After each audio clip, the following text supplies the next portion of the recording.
오늘 말씀은 이사야서 전체 속에서 유다, 하나님의 백성이 길고 긴 시련과 아픔, 고난의 시간을 지나서 드디어 히스기야 왕의 이 통치 시대에 이르러 하나님의 백성과 나라가 회복되고 평안한 그런 시간으로 종착한 시점의 말씀입니다.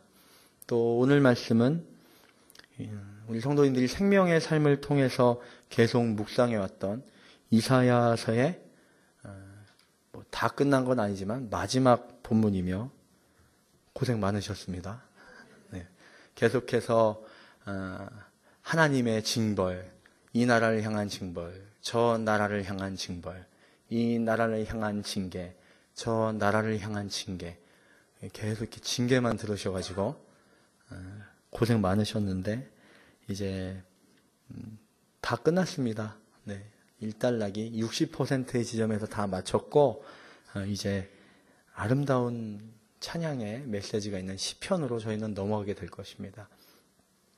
제가 왜 이 얘기를 꼭 짚고 드리냐, 이 일단락을 하는 시점에서의 오늘의 말씀은 그렇기 때문에 굉장히 중요합니다. 왜냐하면 1장부터 시작해 오늘 39장 말씀까지 이를 때까지의 모든 묵상과 하나님의 역사와 하나님이 인도하신 것들의 한 단락의 종착점이기 때문입니다. 말씀을 잠깐 읽어보셔서 알겠지만 이 종착점은 굉장히 해피엔딩입니다. 많은 이방 나라들의 아픔과 압제를 얘기했고 또 유다라고 하는 하나님의 백성들의 고통과 아픔과 시련에 대한 것도 저희는 계속해서 정말 평생 거를 묵상할 만큼 그 고난과 어려움과 아픔을 묵상했는데 결국 오늘 말씀의 시점에서는 하나님께서 하나님의 백성을 회복시키시고 가장 평안하고 가장 부유하고 가장 형통한 그런 시점에 이르는 말씀을 오늘 우리에게 주고 있기 때문에 오늘 말씀은 아주 중요한 말씀입니다. 또 왜 그러냐면 우리가 지나온 하나님의 백성들, 유다와 이스라엘 백성들의 고난과 고통을 또한 다시 한번 돌아보고 오늘의 말씀을 묵상해야 되기 때문에 또 의미가 있습니다. 왜냐하면 고난을 통과하는 그 시점에는 고난을 이렇게 통과할 때가 참 간절하고 애절하고 주님과 가까이 붙어서 주님이 이렇게 해주시면 내가 이런 은혜로 나아갈 것이다 라는 마음이 있지만 사실 사람은 통과하고 나서 고난을 지나고 나면 언제 그랬냐는 듯이 그 시간을 모르게 되는 것입니다. 적절한 예화는 아닐 수 있는데 제가 어제 이렇게 노예 때문에 월요일에 서울을 가고 또 화요일에 부흥집회 관련해서 저희 교육자들이 다 서울에 있다가 이렇게 내려오는데 대전역에 내리는 순간 그렇게 마음이 평안한 거예요.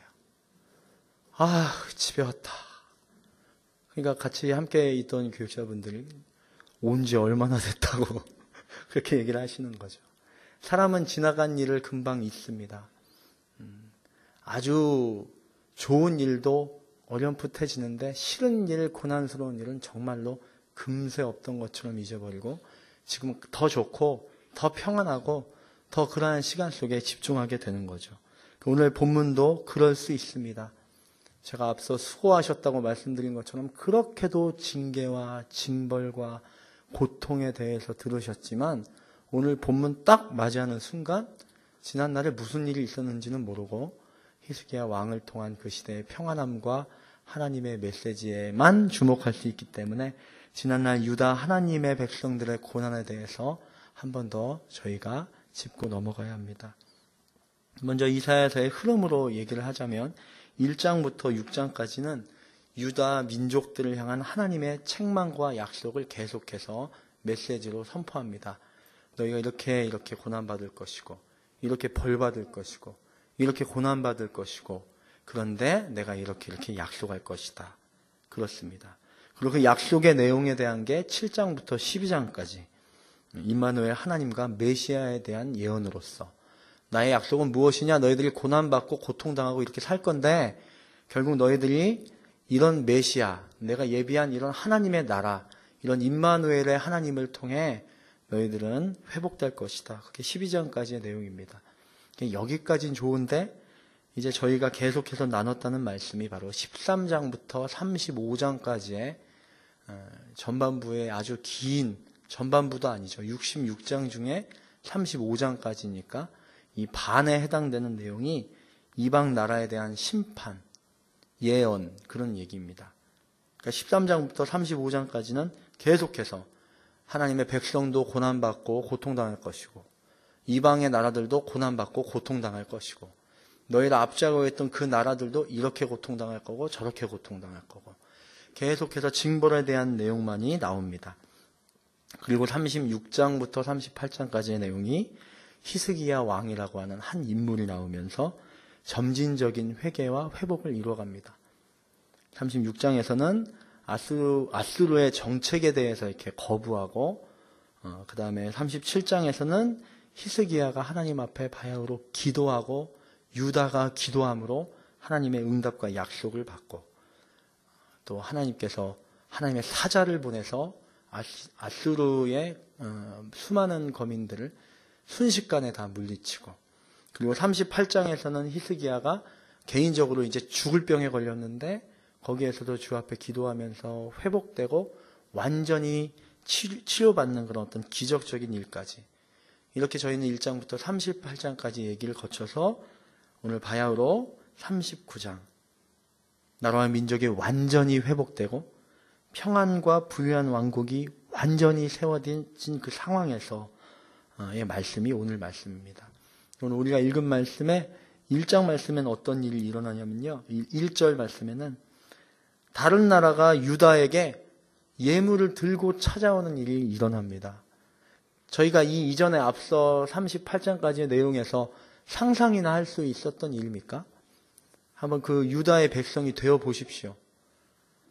모든 나라, 작거나 크거나 아주 강대한 나라거나 계속해서 압제받고 통제받고 방해받고 침략당하고 약탈당하고, 그들의 기도의 제목이 뭐였을까요?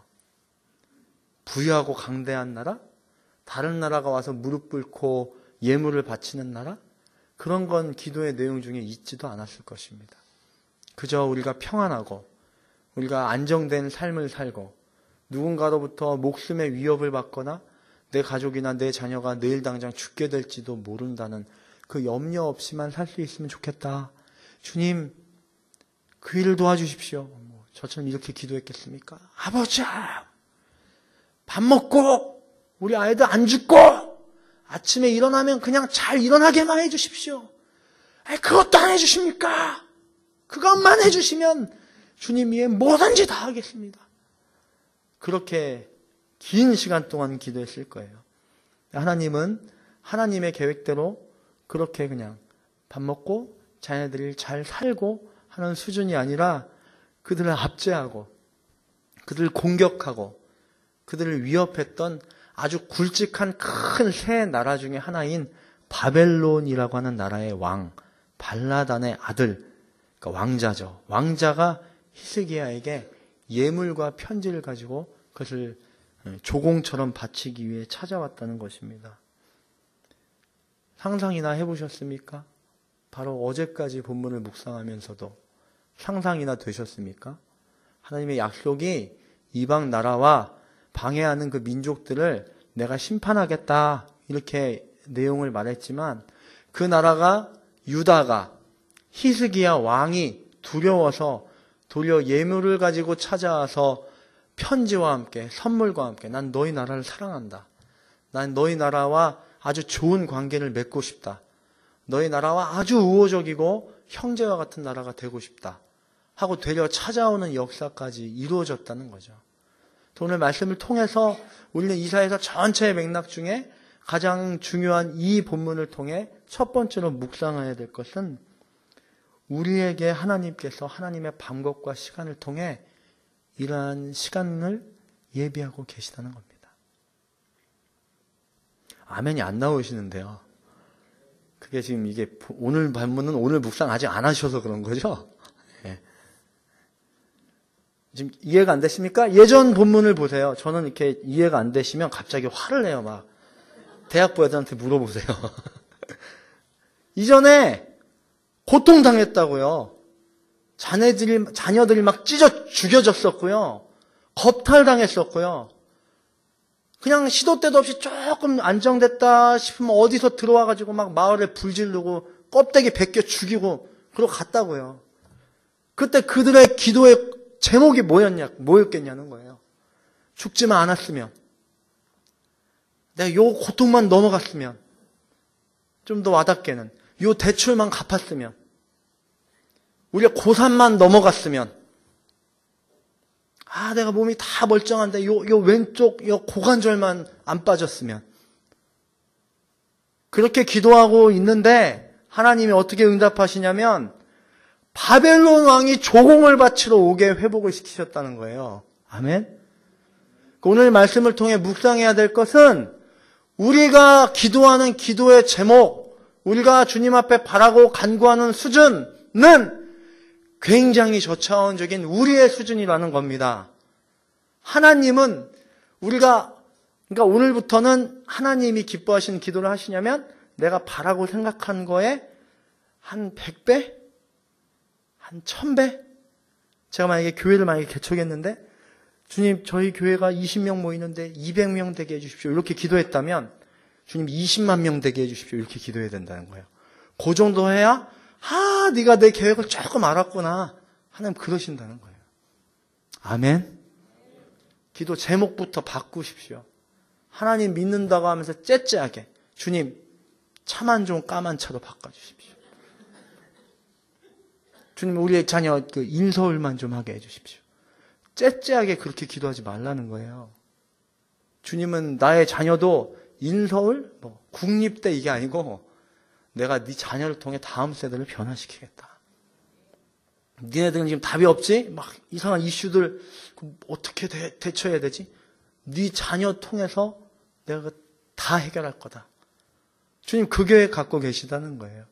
그러니까 오늘 말씀을 통해 이사야서의 수많은 고난, 또 고난을 회복시켜줬던 하나님의 계획, 또 하나님의 약속, 그걸 넘어서서 또 다시 고난, 그 시간이 계속 반복돼서 여기 왔는데 지금 이 시점에서 하나님이 유다라고 하는 이 민족 히스기야 왕을 통해 이루어 주신 것은 그냥 평안한 나라가 되게 한 게 아니에요. 평안한 나라가 되게 한 게 아니라 자신을 압제하고 꺾을 수 없었던 바벨론이 도리어 역으로 와서 선물을 바치고 내가 당신의 나라를 두려워합니다. 얘기하는 이 역사까지를 이끌고 오신다는 겁니다. 오늘 말씀을 깊이 묵상하십시오. 맹목적인 가시적인 축복의 너머에 하나님의 놀라운 의미와 가치에 대한 응답이 있으시다는 거예요.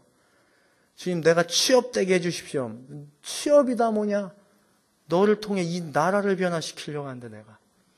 지금 미국 유학길인데 갈 수 있게 이게 비자 좀 잘 나오게 해주십시오. 그게 다 뭐냐? 너를 통해 열방을 변화시킬 건데. 오늘 말씀이 갖고 있는 첫 번째 묵상의 핵심은 그것입니다.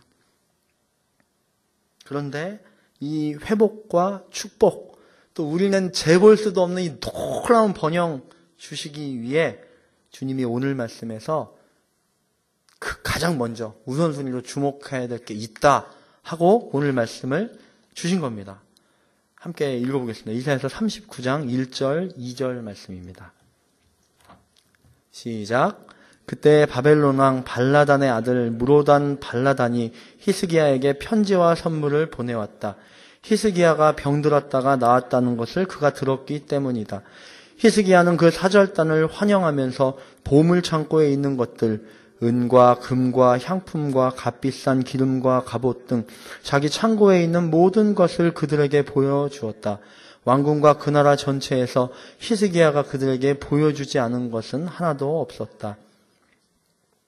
방금 앞서 말씀드렸던 것처럼 히스기야 왕에게 바벨론의 왕과 왕자가 선물과 예물을 들고 찾아옵니다.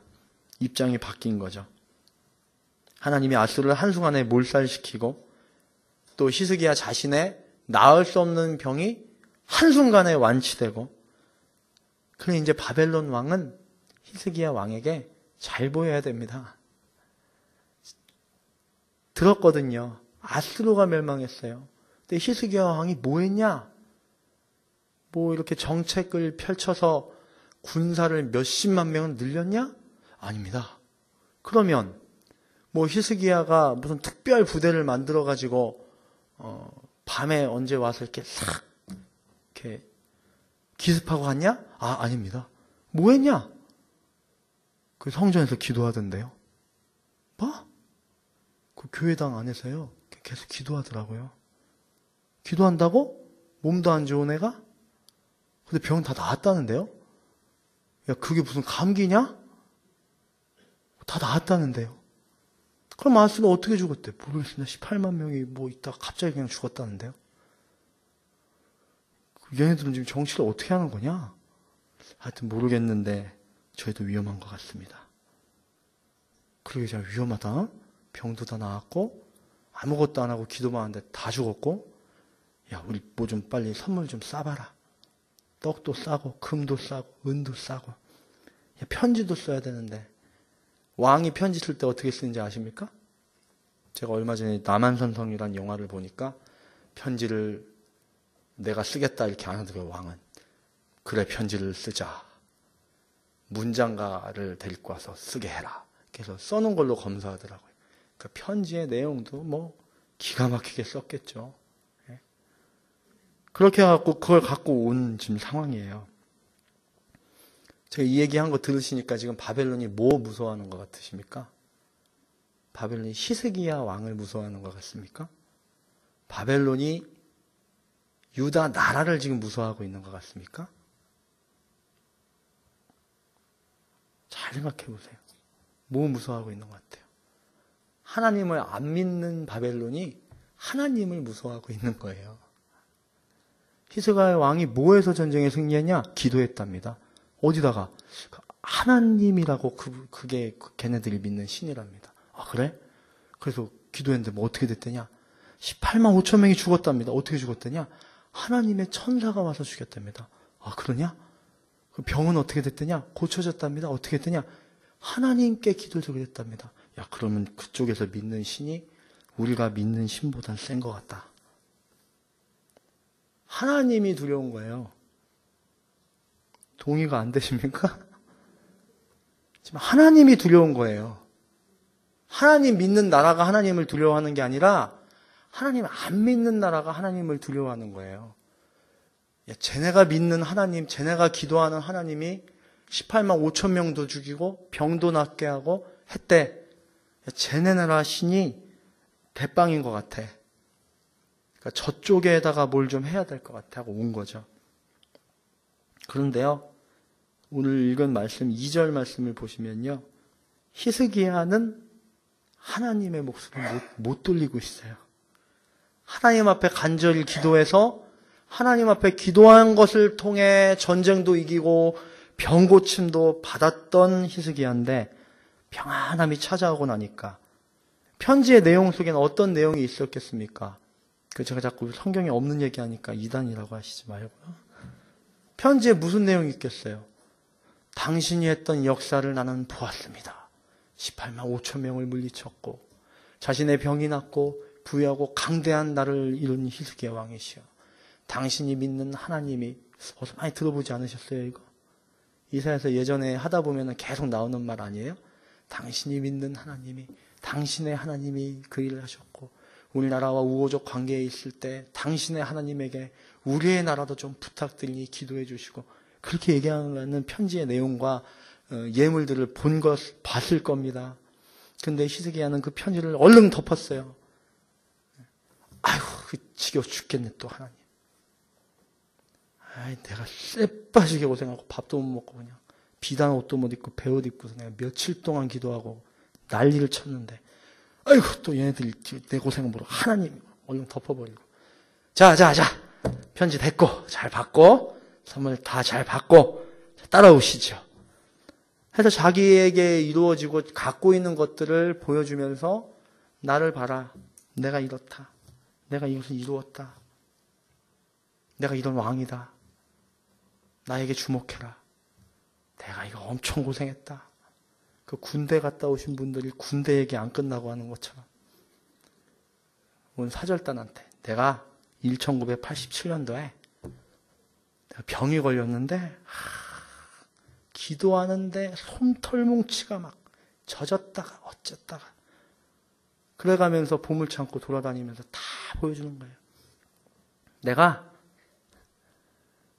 2977년도에 그래가면서 얘기를 하고 있는 거예요.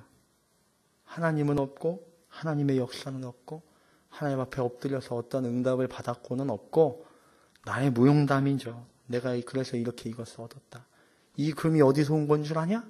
이게 어디서 온 거다. 이 은이 어디서 온 건 줄 아냐? 이게 프랑스에서 온 거다. 그렇게 얘기하고 있는 거예요. 이 말씀이 여러분에게 경종이 울려지길 바랍니다. 보세요.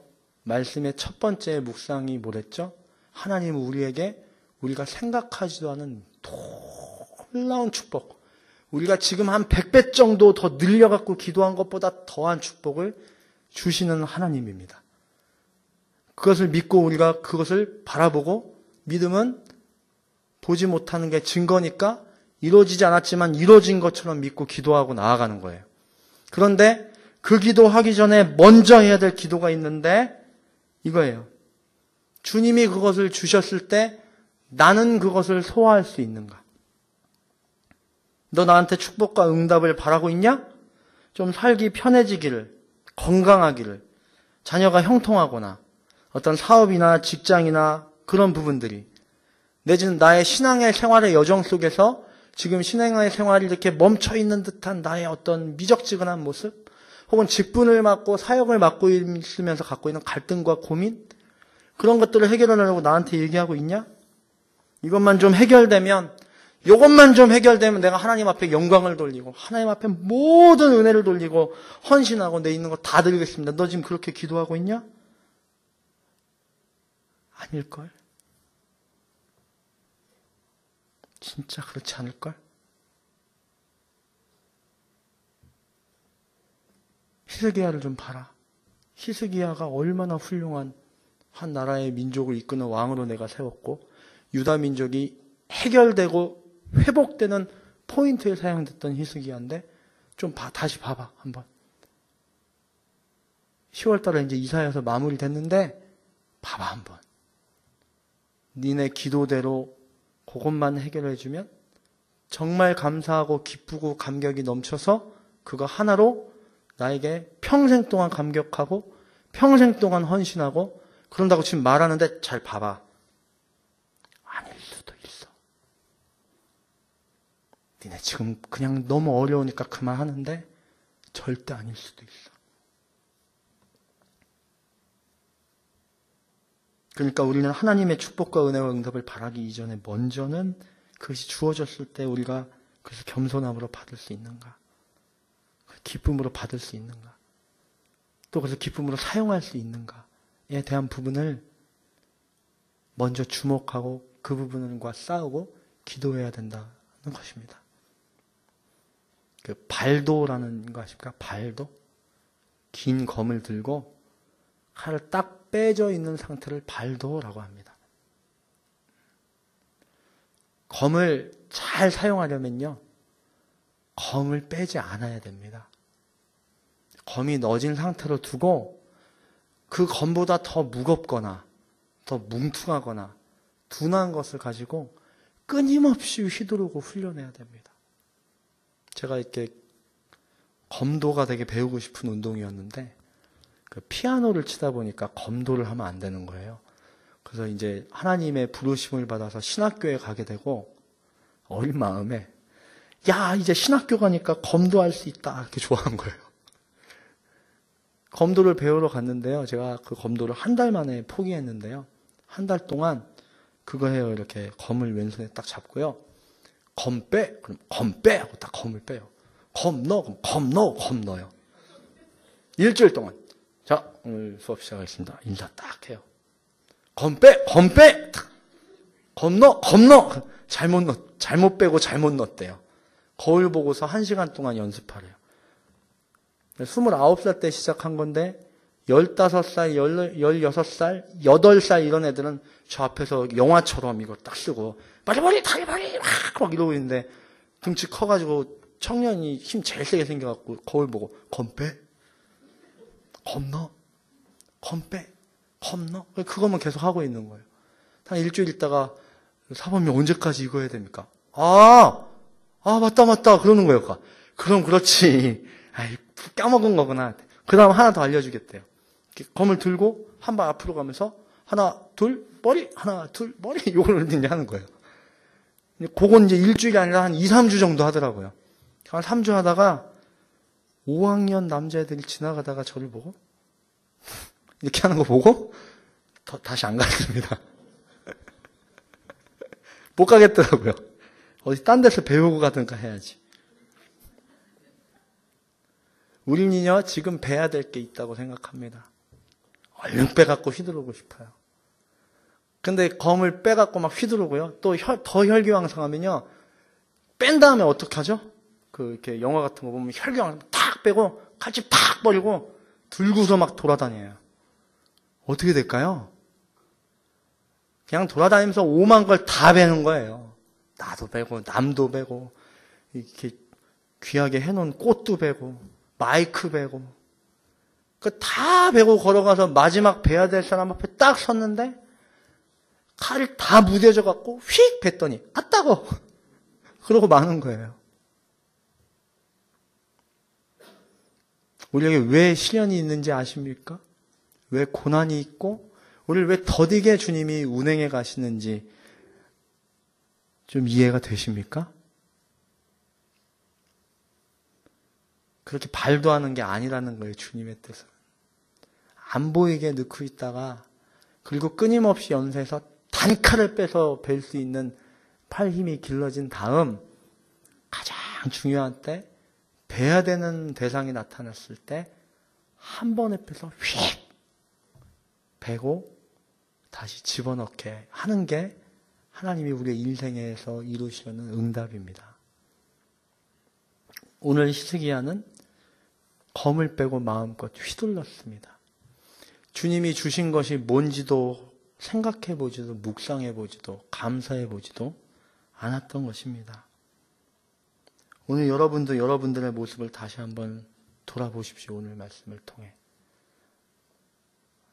나의 기도와 나의 믿음은 어느쯤인가? 정말 하나님의 생각지도 못할 그 이루심까지를 바라보고 기도하고 있는가? 요것도 보셔야 되는 거예요. 그래서 지금 기도 제목 바뀌셔야 돼요. 쪼잔하게 기도하는 거 아니고.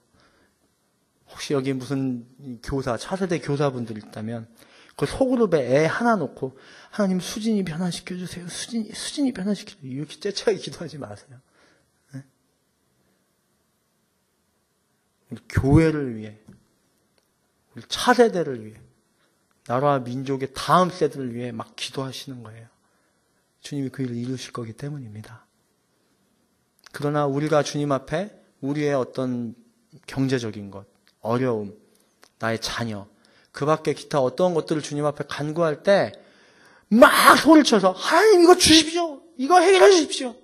이게 해결되면 주님 앞에 영광도 돌리고 이게 해결되면 하나님 앞에 다시 한번 내가 이렇게 하고 저렇게 하고 막 기도하는데 하나님이 오늘 말씀을 통해 얘기하시는 거예요. 주면 진짜 감사할 거야? 주면 진짜 내 영광인 줄 알 준비 된 거 맞아?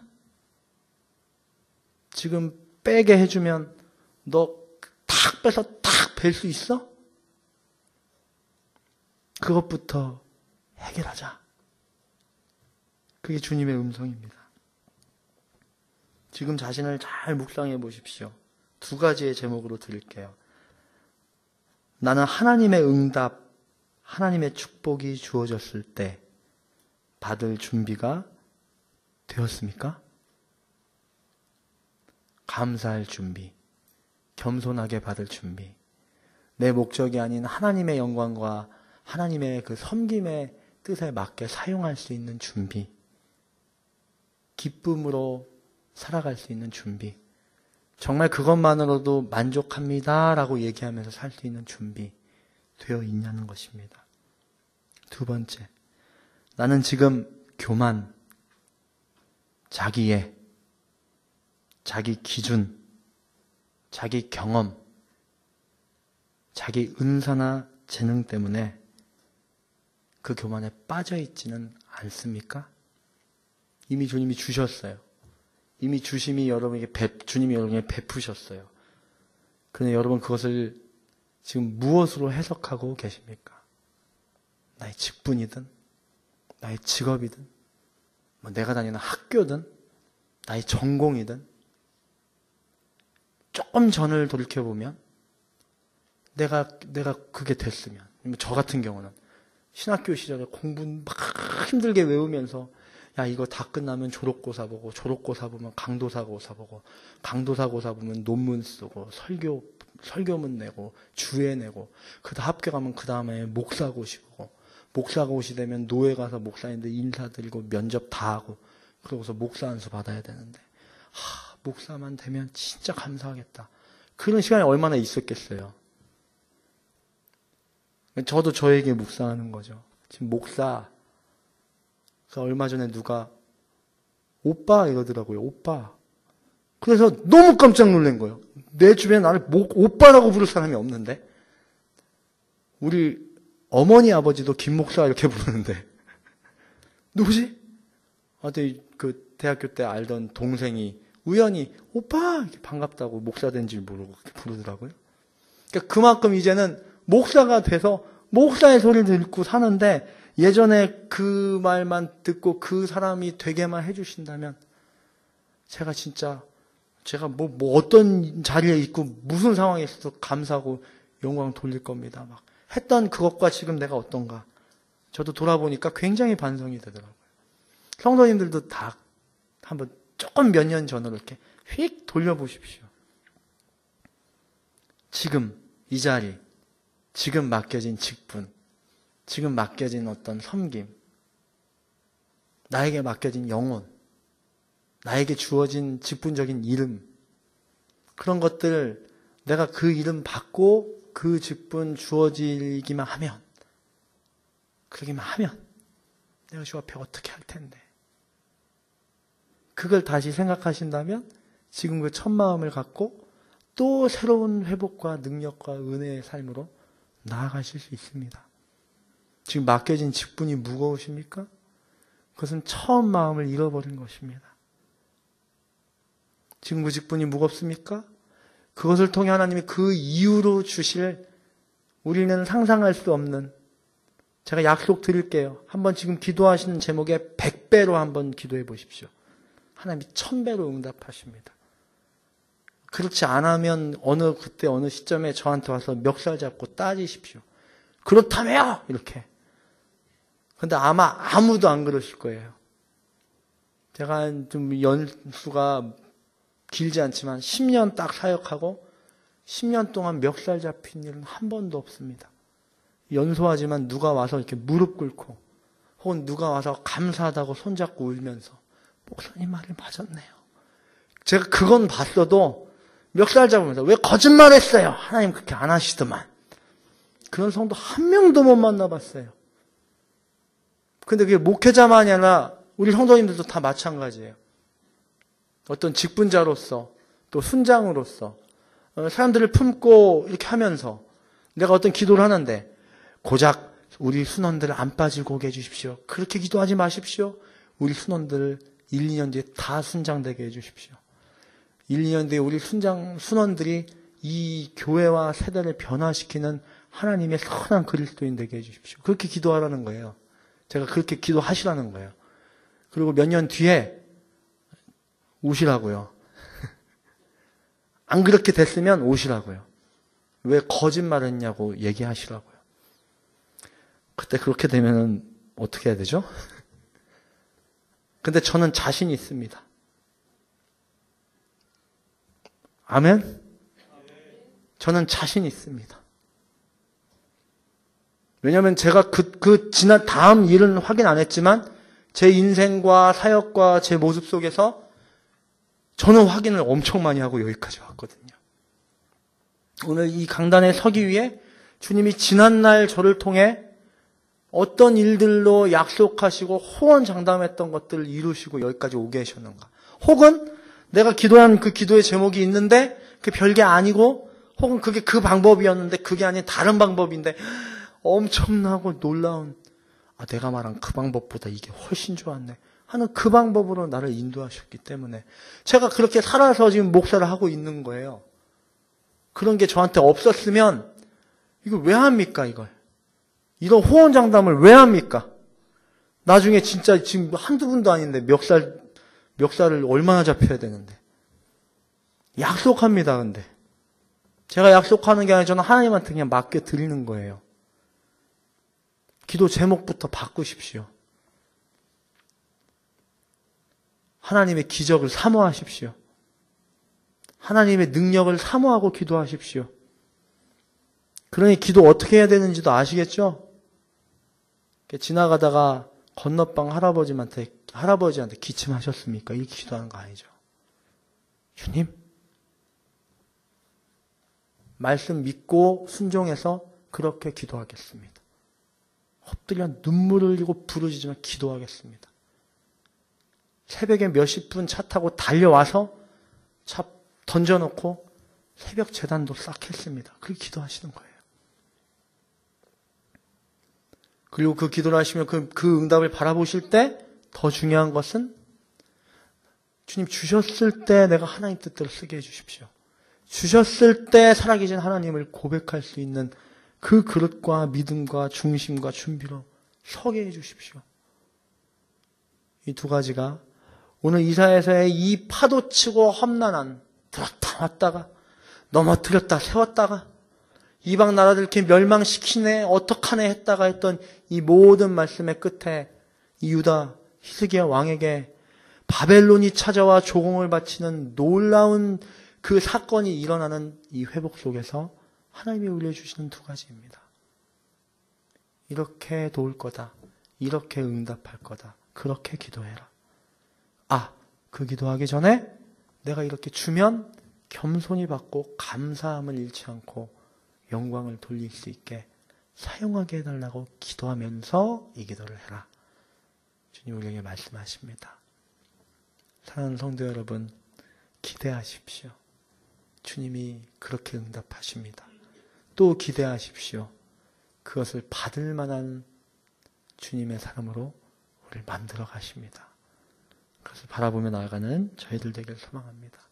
이 시간 함께 기도하겠습니다. 이 시간 함께 기도할 때 하나님 우리의 믿음 없음을 다시 한번 주님 앞에 고백하며 나아갑니다. 맡겨주신 일을 감당할 때 우리가 너무 인간적으로 기도했던 것 같습니다. 주님, 아니 오늘만 잘 넘기게 해달라고, 오늘 순모임 한 번만 잘 이렇게 감당하게 해달라고, 오늘 이 주일만 한번 잘 넘기게 해달라고, 오늘 이 한 번 설교만 무사히 넘어가게 해달라고. 주님은 우리에게 한 세대와 민족의 변화, 하나님의 역사를 이어가는 일 맡기시려고 준비해가고 우리 그렇게 바라보시는데, 우리 일상의 현실 앞에 작은 부분을 하나 놓고 주님 앞에 심각해져서 그렇게 인상 쓰고 막 고함을 쳤던 우리의 모습이 있습니다. 주님, 저희들을 불쌍히 여겨 주시옵소서. 하나님을 믿는다면, 하나님을 안다면 하나님의 수준과 계획과 하나님의 능력대로 기도하고 간구하게 하여 주시옵소서.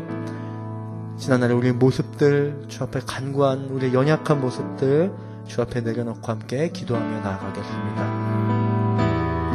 하나님 아버지, 그렇습니다. 오늘 주신 말씀 통해 주님이 히스기야 왕과 이스라엘 백성들에게 주셨던 놀라운 능력과 은혜들을 다시 한번 바라보며 서기를 소망합니다. 우리가 무엇을 기도했습니까? 우리가 기도하면서도 무엇을 불안해했습니까? 하나님, 시대와 나라와 민족을, 우리의 자녀들을 통해 다음 세대의 변화와 회복을, 우리의 가정을 통해 하나님의 살아계심을 증거하기 위해 우리를 바라보고 우리를 세우셨는데, 우리 그것들을 놓쳐버린 채 우리 눈앞에 보이는 것들, 현실의 급급한 것들 주 앞에 간구하며 그것들을 향해 나아가고 있는 우리의 연약한 모습이 있었음을 주님 앞에 고백하며 나아갑니다. 하나님, 오늘 말씀이 우리에게 놀라운 소망과 희망과 도전이 되기를 소망합니다. 주님 앞에 정말 주님이 원하시는 것, 우리가 바라고 우리의 수준에서 우리가 평가하고 계산한 것이 아닌 주께서 바라시고 원하신 것들을 온전히 고백하며 나아가는 저희들의 입술 되게 하여 주시옵소서. 작은 것들 때문에 두려워 떨었습니다. 아무것도 아닌 것, 별것도 아닌 것 하나에도 흔들리고 넘어지는 우리의 모습이 있었습니다. 하나님 오늘 말씀을 통하여 하나님 유다의 나라 가운데 주님이 주신 회복은 그저 밥 잘 먹고 평안히 사는 것이 아니라 그들에게 그들을 압제하고 그들의 무너뜨릴 수 없었던 바벨론이 찾아와 무릎을 꿇었던 놀라운 기적의 역사였음을 다시 한번 바라보며 우리가 그 은혜를 사모하며 살 수 있도록 인도하여 주시옵소서. 주님 그 은혜와 그 주님의 축복을 사모하고 간구하는 저희들 되게 하여 주시옵소서.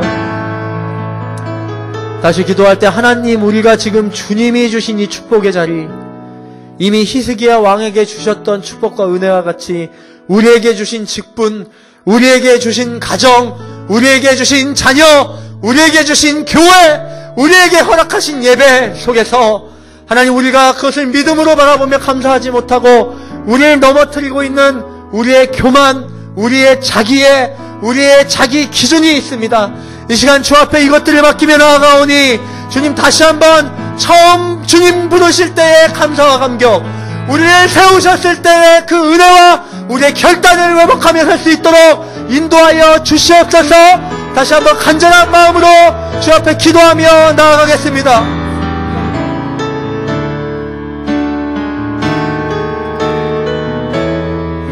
하나님 주님이 우리를 처음 부르셨을 때 우리의 감격과 은혜를 잃어버린 채 지금 우리에게 주신 교회가, 우리에게 주신 공동체가, 우리에게 주신 예배가, 우리에게 주신 이 장소가 주 앞에 부르짖고 기도하며 하나님의 보혈과 은혜를 생각하고 주님의 이 일을 이루어주신다면 나를 세워주시고 나를 사용하시고 나를 인도하시고 하나님 나를 주님께서 사용하신다면 주님이 은혜와 감격을 가지고 나아가시겠습니다 고백했던 우리의 입술이 있었습니다. 주님 이제 우리가 무엇으로 나아가고 있습니까? 히스기야 왕이 그를 부르짖는 기도 속에서 하나님 그 병든 모습 속에서 그 압제 속에서 주 앞에 부르짖고 기도하여 주님이 생각지도 못한 은혜와 감격과 응답 가운데 거하게 하셨는데 하나님 그 모든 것들을 잃어버린 채 하나님 자기의 교만함에 빠져 자기의 노력이나 자기의 그 시간에 빠져서 주님을 잃어버리고 살아가는 모습, 하나님 우리의 모습은 아닌가 돌아보게 됩니다. 하나님 우리에게 찾아와 너의 인생이 왜 그렇게 되었냐고, 너의 예배가 그 너에게 주어진 직분이 무엇이냐고 물을 때 주님 내가 이렇게 했기 때문에, 내가 이렇게 노력했기 때문에 아니라 하나님의 은혜요 주님이 베푸시고 주님이 인도하시기 위한 하나님의 계획임을 끝까지 바라보며 서고 주님 앞에 나아가는 그냥 저희는 될 수 있도록 오늘 말씀을 주님께서 응답하여 주시옵소서. 순간의 감정이 아니라 온전한 주님의 계획 가운데 서기를 소망합니다.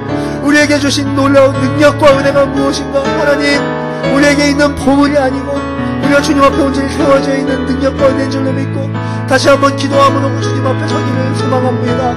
잠잠함 속에 주님의 응답을 받으며 나아갈 수 있는 저희들 되게 하여 주시옵시고 그 마음과 은혜를 가지고 하나님 앞에 영광을 돌리며 주님 앞에 서는 저희들 될 수 있도록 인도하여 주시옵소서. 아버지 하나님 붙잡아 주십시오. 그 주님 앞에 서게 해주십시오.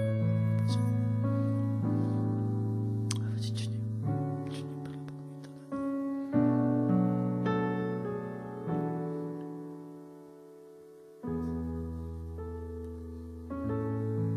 마지막으로 기도할 때 우리를 주님이 처음 주님을 믿게 하시고 주님의 그 복음을 우리의 마음에 심게 하셨던 순간, 또 우리가 그렇게 병아리와 같은 신자의 모습에서 어떠한 직분 가운데 주어질 때 주님이 그 직분을 주셨을 때 우리의 감사와 감격과 은혜, 또 우리에게 어떤 영혼들을 맡기셨을 때 두렵고 떨리지만 그 영혼들 주님의 영혼들인 줄 알고 간절한 마음으로 엎드렸던 그때, 바로 그때 그 감사, 바로 그때 그 감격, 바로 그때 그 눈물, 바로 그때 그 부르짖음, 이 시간 잠잠한 가운데 그때 우리의 그 모습을 묵상하며 주 앞에 우리의 모습을 올려드리고 함께 기도하며 나아가겠습니다.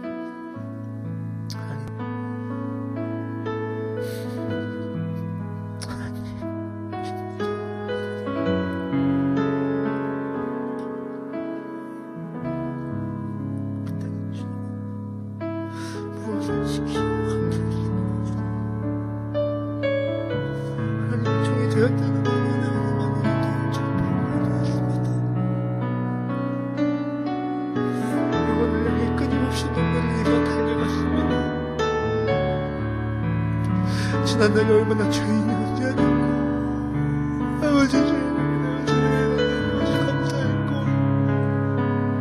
하나님을 위해 좋은 일을 했다고 하시면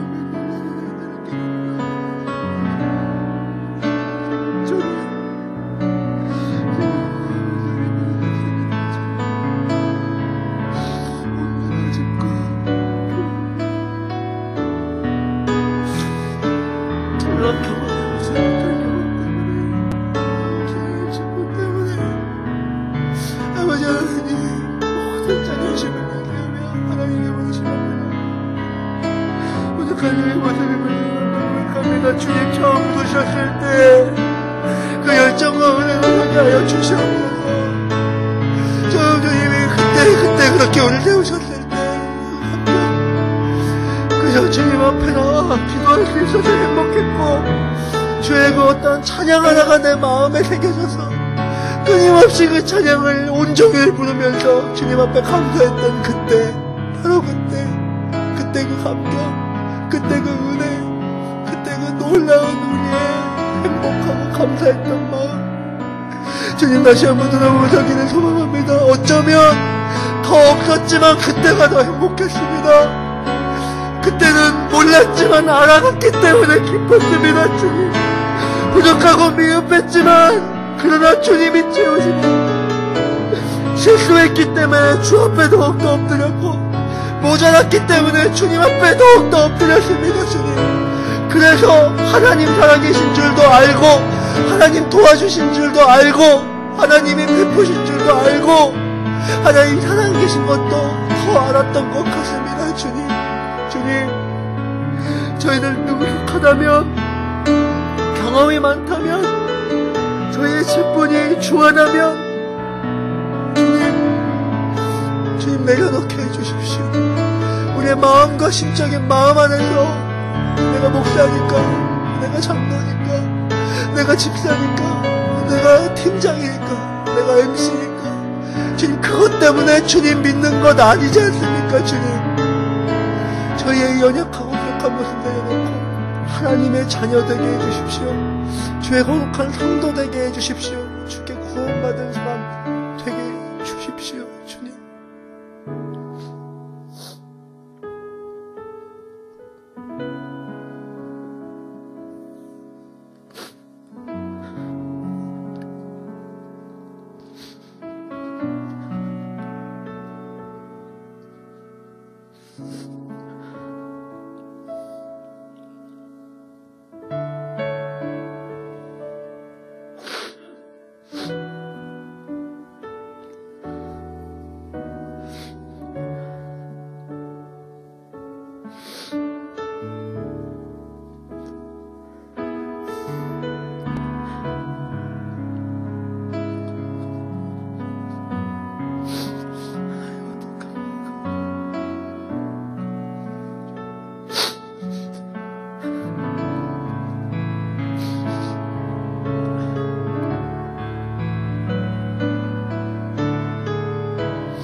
하나님,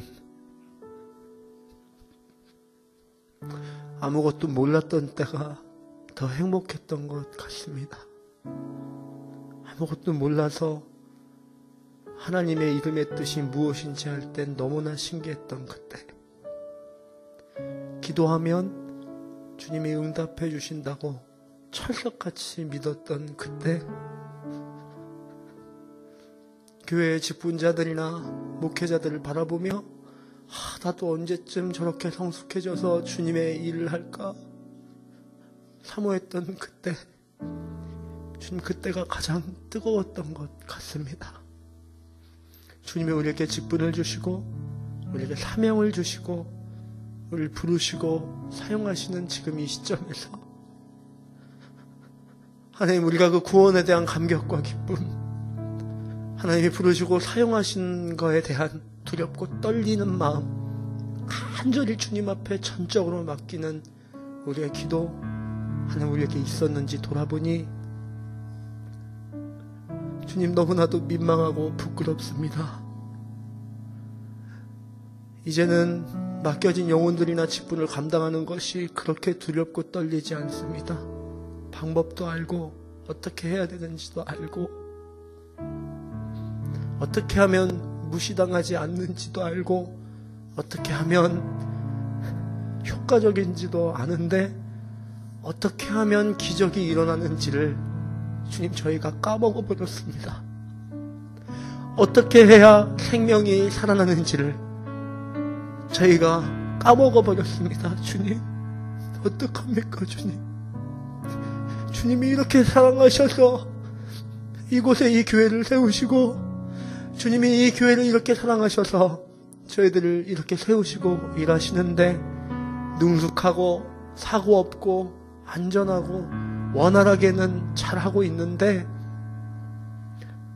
어떻게 해야 기적이 일어나고 생명이 회복되는지를 잊어버렸습니다. 주님 저희들을 불쌍히 여겨 주시옵소서. 하나님을 다시 한번 바라보게 해주십시오. 주님 우리 눈에 보여지고 우리가 그동안 이루어왔고 우리가 했다고 생각하는 것들이 있다면 주님 다 잊어버리게 해주십시오. 우리 모두 다 주님 앞에서 아이들입니다. 주님 앞에서 저희들은 다 새신자이며 늘 죄인이며 연약해서 하루도 한순간도 주님 없이는 아무것도 할 수 없습니다. 인사 한 번도 은혜롭게 할 수 없는 게 저희들입니다. 주님 저희들을 붙잡아 주시옵소서. 사람을 바라보고 사람 때문에 기뻐하고 사람 때문에 절망하고 사람 때문에 낙심하고 사람 때문에 하나님이 주신 이 놀라운 은혜 망각하는 저희들 아니라 또 돌아가서 주님 앞에 서고 또 다시 하나님 앞에 엎드리고 또 하나님과 동행하고 그래서 하나님이 이루시는 기적과 하나님이 살리시는 놀라운 생명의 회복을 우리의 교회 가운데 우리의 모든 순 가운데 우리의 모든 차세대와 대청 가운데 모든 외국어 예배 가운데 가난하고 소외되고 병든 자들 가운데 주님께서 역사하여 주시옵소서. 이제는 우리 주 예수 그리스도의 은혜와 하나님 아버지의 무한하신 사랑과 성령님의 삶에 약할 때마다 함께 하시는 역사가 오늘 주신 말씀 붙잡고 하나님의 이루실 일이 어디까지인지를 다시 한번 바라보고 믿고 주 앞에 현실의 안위를 기도하는 것이 아니라 기적을 사모하고 생명의 회복을 사모하기로 다짐하는 모든 하나님의 귀한 성도이자 주의 피 뿌린 자녀이자 대전 오늘 교회의 성도들 머리 위에 지금으로부터 영원까지 함께 하시기를 간절히 축원하옵나이다. 아멘.